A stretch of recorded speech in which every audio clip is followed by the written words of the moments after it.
ఏపీలో హద్దులు మీరుతున్న మత రాజకీయం. కులాల పంచాయతీ వర్కౌట్ అవ్వదని చంద్రబాబు గ్రహించారా? మత రాజకీయాలకు తెరలేపారా? ఒక సామాజిక వర్గాన్ని నమ్ముకుంటే ఇతరులు దూరమవుతారని భావించారా? ఏపీలో దేవుడి సెంటిమెంట్ను ఎందుకు రెచ్చగొడుతున్నారు? చంద్రబాబు గేమ్ ప్లాన్ ఏమిటి?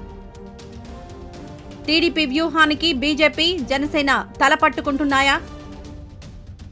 చంద్రబాబు తమను తగ్గించే ప్రయత్నం చేస్తున్నారనే ఆలోచనలో బీజేపీ, జనసేన.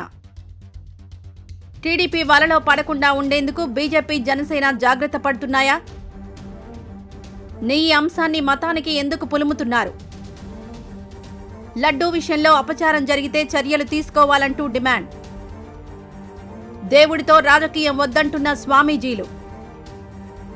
మతం పేరుతో రాజకీయం చేస్తే ప్లస్ అవుతుందని భావిస్తున్నారా? హైందవుల ఓటు బ్యాంకు తమ వైపు తిప్పుకునే ప్రయత్నం చేస్తున్నారా? చంద్రబాబు ప్లాన్ వర్కౌట్ అవుతుందా, తిప్పికొడుతుందా?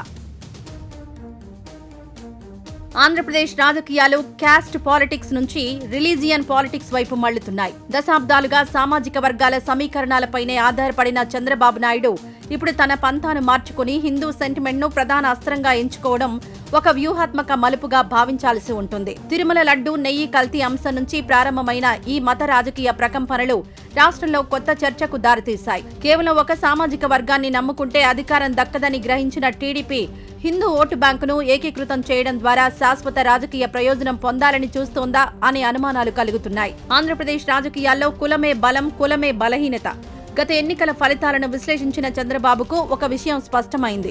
కేవలం ఒక వర్గానికి ప్రాధాన్యత ఇస్తే ఇతర వర్గాలు దూరం కావడమే కాకుండా ప్రత్యర్థి పార్టీలకు బలమైన అస్త్రంగా మారుతోంది. అందుకే కులాల మధ్య ఉండే అంతరాలను చెరిపివేసి అందరినీ ఒకే గొడుగు కిందకు తెచ్చే హిందూ ఓటు బ్యాంకు కార్డును ఆయన బయటకు తీశారు.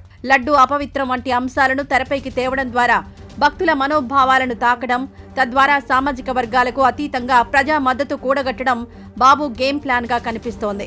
ఇది ఒక రకంగా కుల రాజకీయాలకు కాలం చెల్లిందని, ఇకపై భావోద్వేగ పూరిత మత రాజకీయాలే కీలకం కాబోతున్నాయనే సంకేతాన్ని ఇస్తోందనే చర్చ జరుగుతోంది. తిరుమల లడ్డు తయారీలో ఉపయోగించిన నెయ్యి కల్తీ జరిగిందన్న ఆరోపణలను కేవలం పరిపాలనా పరమైన లోపంగా చూడకుండా దానిని హిందూ ధర్మంపై దాడిగా చిత్రీకరించడంలో టీడీపీ సఫలమైంది.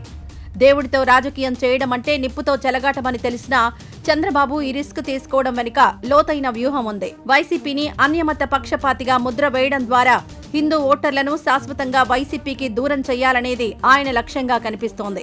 అపచారం జరిగిందని నమ్మే సగటు భక్తుడు లోతుగా విచారణ కోరుకుంటాడు తప్ప రాజకీయ లాభ నష్టాలను చూడడు. ఈ మనస్తత్వాన్ని ఆసరాగా చేసుకుని బాబు తన రాజకీయ చదరంగంలో దేవుణ్ణి ఒక పావుగా వాడుకుంటున్నారనే విమర్శలున్నప్పటికీ ప్రజల్లోకి ఈ అంశం బలంగా వెళ్లింది. చంద్రబాబు ఎంచుకున్న హిందుత్వ మార్గం మిత్రపక్షాలైన బీజేపీ, జనసేనలకు కొత్త తలనొప్పులు తెచ్చిపెట్టింది. వాస్తవానికి హిందుత్వం బీజేపీ పేటెంట్. కానీ బాబు అంతకంటే వేగంగా ఈ అంశాన్ని అందిపుచ్చుకోవడంతో బీజేపీ ఇప్పుడు ఫాలోయర్ పాత్రకే పరిమితమైంది. అటు జనసేనాని పవన్ కళ్యాణ్ తాను సనాతన ధర్మ రక్షకుణ్ణి అని ప్రకటించుకుంటున్నా చంద్రబాబు ఎజెండానే ఆయన కూడా మొయ్యాల్సి వస్తోంది. కూటమిలో తానే పెద్దన్ననని, మతపరమైన అంశాల్లోనూ తనదే అంతిమ నిర్ణయమని బాబు నిరూపిస్తున్నారు. ఇది గమనించిన బీజేపీ, జనసేన నేతలు తమ అస్తిత్వం దెబ్బతింటోందని, భవిష్యత్తులో చంద్రబాబు తమను మరింతగా బలహీనపరిచే అవకాశం ఉందని ఆందోళన చెందుతున్నారు. బాబు వలలో పడకుండా సొంతంగా ఎలా ఎదగాలనేది వారికిప్పుడు సవాల్గా మారింది. రాజకీయాల్లోకి దేవుణ్ణి లాగడం ఎప్పుడూ రెండంచుల కత్తి లాంటిదే. ఒకవైపు హిందూ ఓట్లు ఏకీకృతం కావడానికి ఇది దోహదపడవచ్చు. కానీ అతిగా స్పందిస్తే అది వికటించే ప్రమాదం ఉంది. స్వామీజీలు, మత పెద్దలు ఇప్పటికే రాజకీయాల కోసం దేవుణ్ణి వాడకండి అని హెచ్చరిస్తున్నారు. కేవలం రాజకీయ లబ్ధి కోసమే ఈ ఆగి చేస్తున్నారన్న భావన ప్రజల్లోకి వెళ్తే అది బాబు ఇమేజ్ను దెబ్బతీస్తుంది. గతంలో అభివృద్ధి, సంక్షేమం గురించి మాట్లాడిన బాబు ఇప్పుడు కేవలం భావోద్వేగాల మీద ఆధారపడడం ఆయన నాయకత్వ బలహీనతను సూచిస్తుందని కొందరు విశ్లేషిస్తున్నారు. ఏపీ ఓటర్లు సాధారణంగా ప్రశాంతంగా ఉంటారు. మతపరమైన చిచ్చులను వారు ఎంతవరకు ఆదరిస్తారనే ప్రశ్నలు వినిపిస్తున్నాయి. కులాల మధ్య గొడవలు ఒక ఎత్తైతే మతాల మధ్య చిచ్చు మరో ఎత్తు. ఆంధ్రప్రదేశ్ వంటి రాష్ట్రంలో మత సామరస్యం దెబ్బతింటే అది శాంతి భద్రతల మీద ప్రభావం చూపుతుంది. బాబు తన ఓటు బ్యాంకు కోసం మైనారిటీలను దూరం చేసుకునేందుకు కూడా వెనుకాడడం లేదని ఆయన తాజా అడుగులు చెబుతున్నాయి. ముస్లిం, క్రిస్టియన్ ఓట్లు ఎలాగూ వైసీపీ వైపు ఉన్నాయని భావించి పూర్తి స్థాయిలో హిందూ కార్డును ఆయన ప్రయోగిస్తున్నారు. అయితే ఇది రాష్ట్ర సమగ్రతకు మంచిది కాదని మేధావులు హెచ్చరిస్తున్నారు. రాజకీయ లబ్ధి కోసం సమాజంలో విభజన తేవడం బాబు వంటి సీనియర్ నేతకు సరికాదనే వాదనలు వినిపిస్తున్నాయి.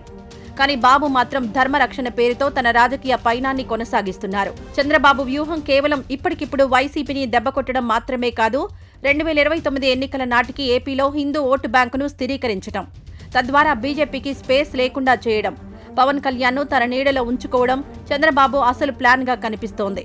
రాష్ట్రంలో అభివృద్ధి జరగడం లేదనే విమర్శలు రాకుండా అందరి దృష్టిని మతం వైపు మళ్లించడంలో ఆయన విజయం సాధించారు. అయితే ప్రజలు ఎల్లకాలం భావోద్వేగాలతోనే ఉంటారని అనుకోవడం పొరపాటవుతుంది. ఒకవేళ విచారణలో ఆరోపణలు నిరూపితం కాకపోతే బాబు అప్రదిష్ట పాలయ్యే అవకాశం ఉంది.